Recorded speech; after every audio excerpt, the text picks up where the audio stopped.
Je vous retrouve aujourd'hui enfin pour la vidéo des questions que vous m'avez posées.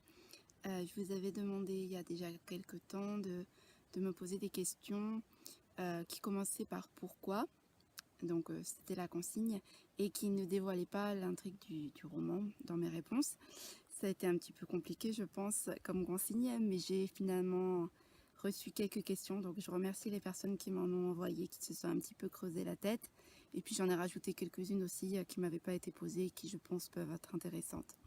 Voilà, donc je vous laisse avec les réponses et je vous retrouve juste après. Alors la première des questions, c'est pourquoi ce titre et pourquoi avoir ajouté un hashtag devant. Alors ce titre, je dois dire qu'il m'est venu tout de suite dès que j'ai pensé l'intrigue du roman, que j'ai vu à peu près dans quel univers il allait se situer. Voilà, j'ai dû réfléchir 5 minutes et il m'est venu tout de suite. Alors il y en a beaucoup qui qui choisissent les titres à la fin de l'écriture. Moi ça a été le contraire, ça aurait pu être comme ça, mais bon, ça s'est pas présenté de cette façon-là. Voilà, pourquoi ce titre? Parce que ça se passe dans les derrières, dans les coulisses du milieu artistique et puis de plein de milieux. Pourquoi en anglais? Ben, je sais pas, ça sonnait bien. Voilà, je vais pas vous dévoiler tout pour ceux qui n'ont pas lu, donc je vais m'arrêter là. Par contre, pourquoi hashtag? Ça je peux le dire, parce que ça se passe de nos jours et que on est bien d'accord. Voilà, j'en suis la preuve avec mes pages Facebook, ma chaîne YouTube, etc., que tout se passe maintenant sur les réseaux sociaux. Je sais pas comment faisaient les gens avant ça, franchement. Mais voilà, je trouve ça chouette moi. Donc voilà pourquoi le hashtag. Parce que bon, pour ceux qui n'ont pas l'habitude des réseaux sociaux, c'est un symbole qui est beaucoup utilisé, sur Twitter notamment. Donc voilà. Alors après, sur le coup, à l'écrit, ça rendait bien. Je me suis rendu compte à l'oral que c'était un peu compliqué du coup à prononcer, les deux ensemble. Donc voilà, mais après, une fois que c'était fait, c'était fait. Et je peux pas changer le titre. Et le deuxième, ce sera la même chose, puisque ce sera la suite. Donc il faudra que je m'habitue à le prononcer correctement. Voilà pour la première question. Alors ensuite, on m'a demandé pourquoi avoir choisi ce style de roman. Tout simplement parce que c'est le style de roman que je préfère lire. Je l'ai souvent dit, mais j'ai été vraiment inspirée par Catherine Pancol. Alors, pour ceux qui ne la connaissent pas, c'est un auteur franco-américain, une auteure, qui a écrit pas mal de romans déjà, dont une trilogie qui a commencé par un roman qui s'appelait Les yeux jaunes des crocodiles, pardon. Et j'ai adoré ce roman, vraiment, je me suis plongée dedans. Voilà, c'est vraiment des histoires de vie ordinaire, de gens ordinaires. C'est pas, il n'y a pas d'action spéciale, il n'y a pas d'effets spéciaux, il n'y a pas d'aventure. C'est que des petites vies de gens comme vous et moi, et c'est ce que je préfère moi. Donc justement pour pouvoir m'identifier au personnage. Donc voilà pourquoi je suis partie là-dessus pour le premier roman. Après, ça ne veut pas dire que si je continue à en écrire, je resterai toujours sur ce style-là. Je ne sais pas. Mais à ce moment-là, au moment où j'ai commencé, j'avais envie de partir là-dessus, tout simplement. Et on m'a demandé aussi, du coup, ça rejoint la première question, pourquoi autant de personnages? Alors c'est vrai que ceux qui l'ont lu, les retours que j'en ai eus, euh, vont parler souvent du nombre de personnages et que vous aviez eu peur d'être un peu perdu. Mais apparemment, ça s'est vite réglé par la suite et vous avez réussi à maintenir le cap. C'est vrai qu'il y a, je parle des personnages principaux, pas mal de personnages, il y en a 7, si je ne me trompe pas. Alors au départ, il y en avait 6. Je parlerai plus tard du 7e. Et pourquoi autant? Parce que j'avais envie de raconter plein de trucs et que je pouvais pas faire qu'un personnage et trop de choses qui se passent dans sa vie en même temps. Donc il a fallu que je dispatche un peu les aventures. Voilà. Après, moi, voilà, comme je disais, les yeux jaunes des crocodiles, il y a aussi beaucoup de personnages. Moi, j'aime ce style-là où les gens se rencontrent, où ils se connaissent, où ils se retrouvent. Imaginer les liens qu'il y a entre eux. Et donc, pour pouvoir m'amuser vraiment, il fallait que j'en fasse plein. Voilà pourquoi. Mais je pense que justement, j'ai essayé de les décrire de manière à ce qu'on puisse les identifier assez rapidement quand même. Et bon, dans l'écriture, voilà, chaque personnage a sa partie, a son paragraphe, a ses petites particularités qui font que logiquement, si on a bien suivi, on s'y retrouve quand même pas trop mal. Voilà. Je vous parlais tout à l'heure donc du septième. Alors au début, il y en avait 6 qui étaient voilà, écrits. Et puis, j'avais ma page Facebook et j'avais envie de faire participer les gens qui me suivaient dessus. Donc j'ai eu envie de créer un autre personnage et de leur faire choisir le prénom. Je parlerai des prénoms tout à l'heure dans une autre question. Donc voilà, j'ai fait un petit sondage. J'ai décrit d'abord le personnage tel que je voulais qu'il soit et j'ai demandé voilà, quel prénom remportait le plus de suffrages par rapport à cette description. Et donc est arrivé Raphaël. Donc voilà pourquoi il y a eu un septième personnage. Et finalement, c'est un personnage très important de l'histoire que j'ai réussi, je pense, à faire vivre autant que les autres. Voilà. Donc pour en revenir au prénom, on m'a demandé pourquoi avoir choisi ces prénoms. Alors, j'ai envie de dire, c'est pas vraiment moi qui ai choisi les prénoms, c'est un peu les prénoms qui m'ont choisi, enfin, les personnages qui ont choisi leurs prénoms. Je m'explique. Voilà. Après, moi, j'ai commencé à penser à leur passé, à leur physique, à leur caractère.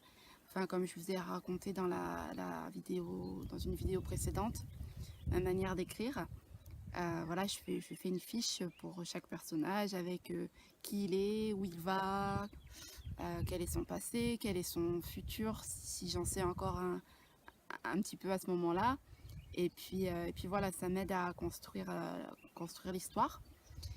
Et au moment où je fais ça, forcément, j'ai pas les prénoms. Puis d'un coup, en écrivant, je pense à un prénom qui me vient comme ça, qui me tombe un peu du ciel. Et voilà, en général, j'en cherche pas d'autres. Je me dis que si ça a été ce prénom, ben, c'est que ça doit être ce prénom. Voilà. Je peux juste vous dire que pour Benjamin, ben, c'est un prénom que j'adore et que comme c'est un personnage que j'adore dans l'histoire, forcément, ça a été évident. Après, pour les autres, franchement, j'ai rien calculé. C'est arrivé comme ça. Et pour Raphaël, bah, comme je vous l'ai expliqué juste avant, c'est mes abonnés de la page Facebook qui ont choisi, qui ont voté. Mais ça me va très bien. Et, euh, et voilà. Après, je peux avoir choisi pour les personnages secondaires, par exemple, des prénoms de personnes que j'adore, d'amis, que j'avais envie qu'ils se retrouvent dans l'histoire, comme Sophie, par exemple. Mais sinon, oui, ça vient comme ça, euh, sans calculer, vraiment. Et je me dis que si ça vient comme ça, bah, c'est que c'était écrit comme ça, et qu'ils doivent s'appeler de cette manière-là. Voilà, tout simplement. Il n'y a pas de stratégie, de réflexion intense là-dessus. C'est vraiment du tac au tac presque. Alors ensuite, on m'a demandé pourquoi ce rêve et pourquoi avoir attendu aussi longtemps pour le réaliser.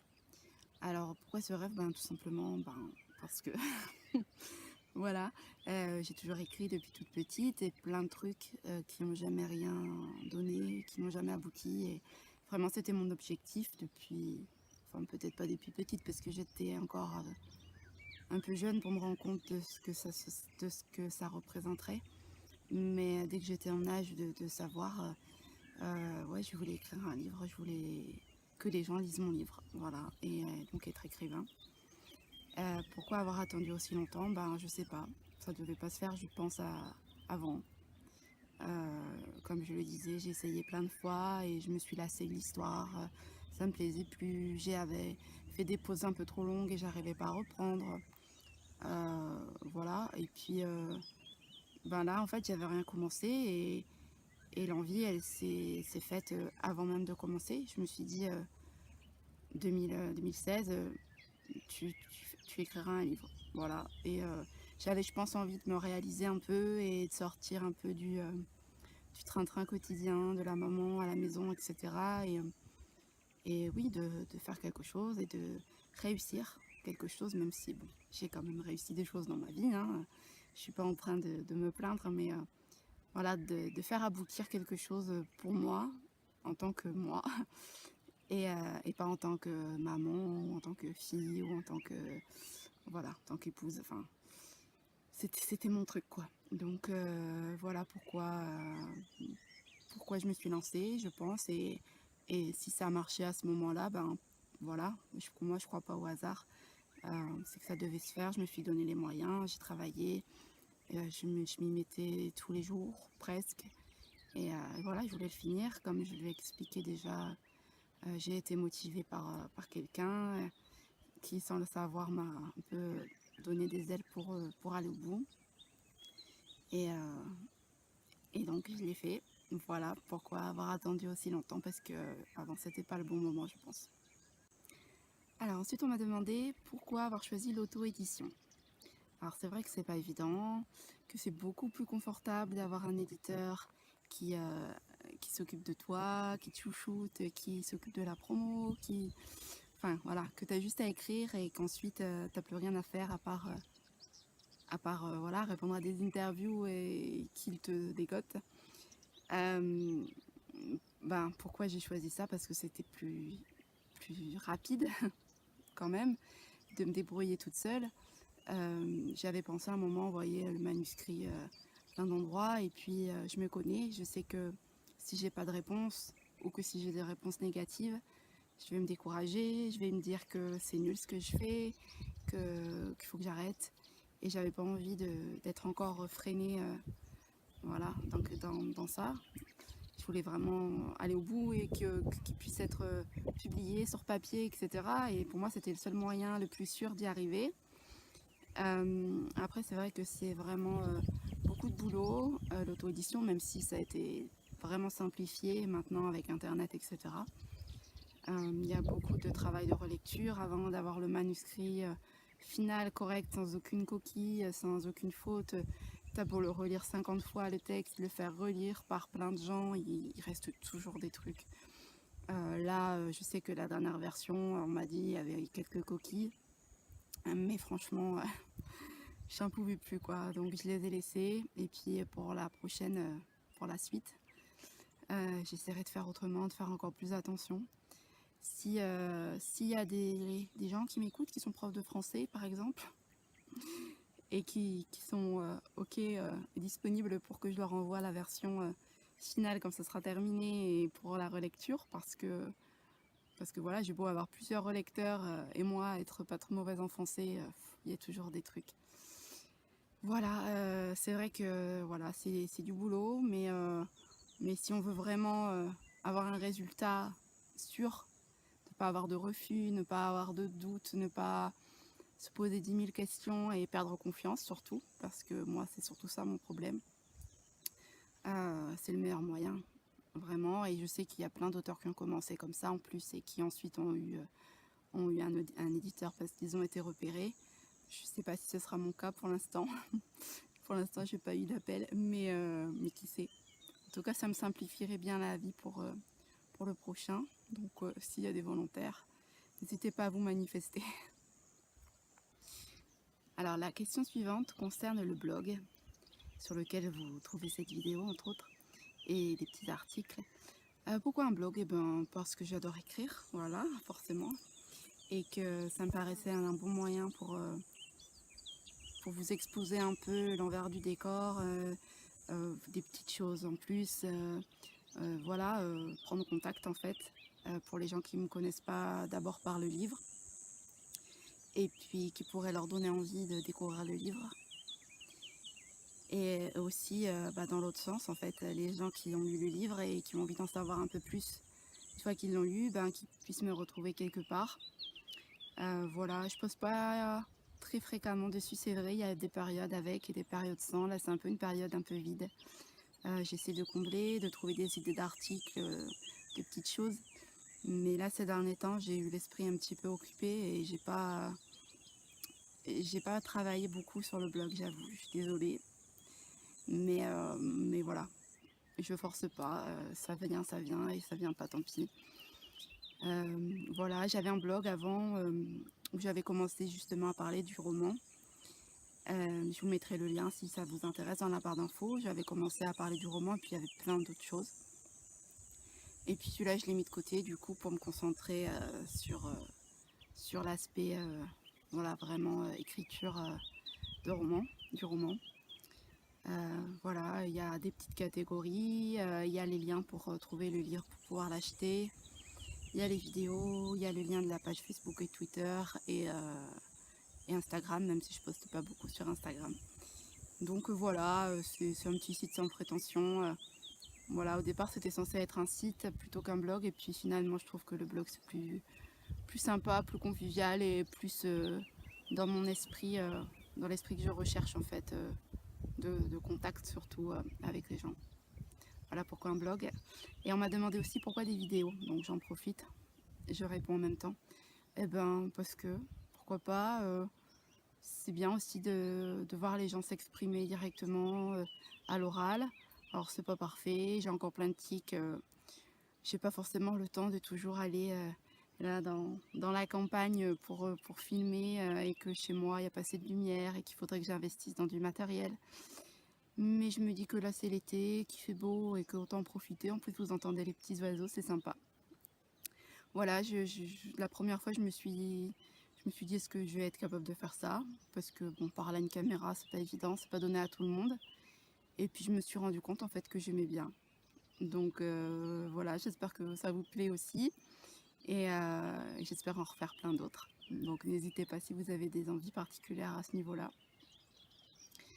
J'adore le montage, moi j'ai fait des études de cinéma, donc voilà, j'adore m'occuper du montage. D'ailleurs, c'est toujours moi qui m'occupe du montage quand on fait des trucs avec les copines vidéo. Donc voilà, j'adore ça. Et j'avais envie de partager ça un peu aussi avec vous. Voilà. Alors, il me reste 2 questions avant de terminer cette vidéo. La première est, j'ai noté sur un petit papier. Pourquoi ces thèmes? Alors, c'est vrai que j'ai choisi de parler de thèmes d'actualité. Je ne vais pas vous les préciser pour ceux qui veulent avoir la surprise. Pourquoi ces thèmes? Parce que c'est des thèmes qui me touchent, qui peuvent toucher des gens que je connais et que j'aime, des gens de ma famille, des amis. C'est des thèmes, je pense, dont il faut parler et dont on ne parle pas assez. Donc pour moi, c'était important. Alors, je sais que mon livre n'aura pas une renommée internationale et que ça ne fera pas parler partout. Mais si déjà ça peut donner à penser, faire réfléchir, que les gens qui vivent ces situations, ça puisse leur faire du bien en lisant mon roman, et ben déjà ce sera très bien. C'est vrai que ce sont des thèmes qui se sont imposés à moi.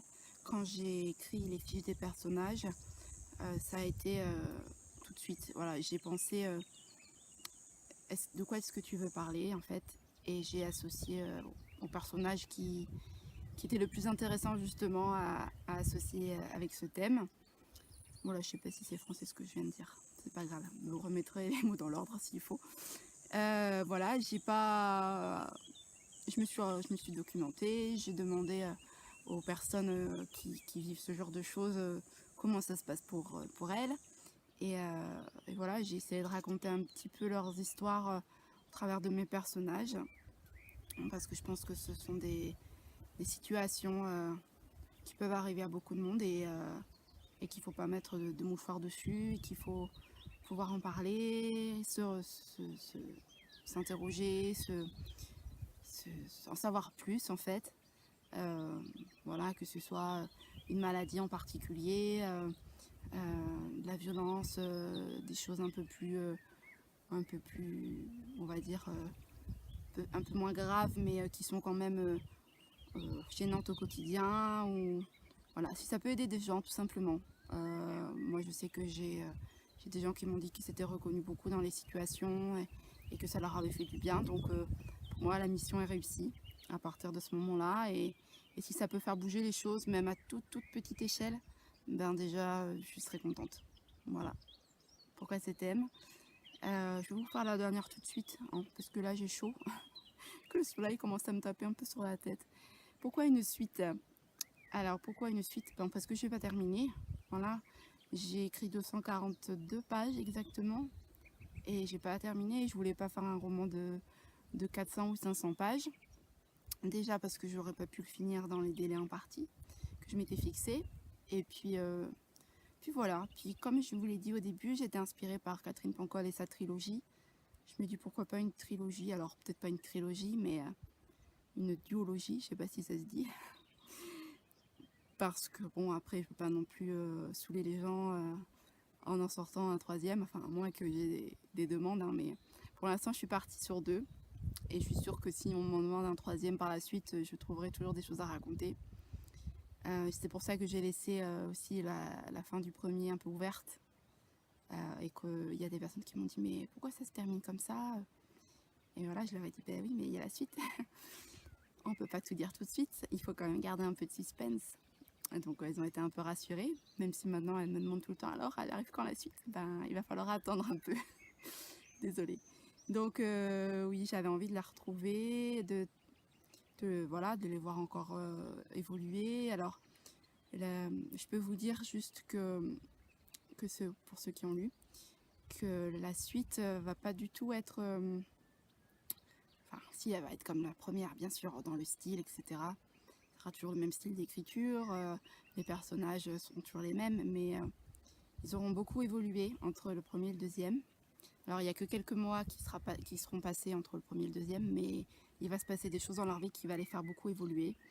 Certains en bien, certains en mal, et j'avais envie qu'un peu la roue tourne, que ce ne soit pas toujours les mêmes qui soient heureux et les mêmes malheureux. Donc voilà, je vous en dis pas plus. Mais là, je suis au 3e chapitre sur 10. J'ai fait une grande pause là, parce que j'avais pas le temps, parce que, comme je vous l'ai dit tout à l'heure, j'étais un peu préoccupée et que voilà, que j'avais pas le matériel, mon ordinateur n'était pas disponible. Donc je vais reprendre là très bientôt. J'espère bien avancer cet été et puis j'espère que ça pourra sortir fin d'année. Vraiment sortir cette fois-ci, pas juste être terminé, parce qu'il faut toujours du temps entre la fin et la sortie. Donc de toute façon, je vous le dirai, vous inquiétez pas. Voilà, pour ceux qui ont terminé le premier, normalement je vais essayer de ne pas vous faire poireauter trop longtemps.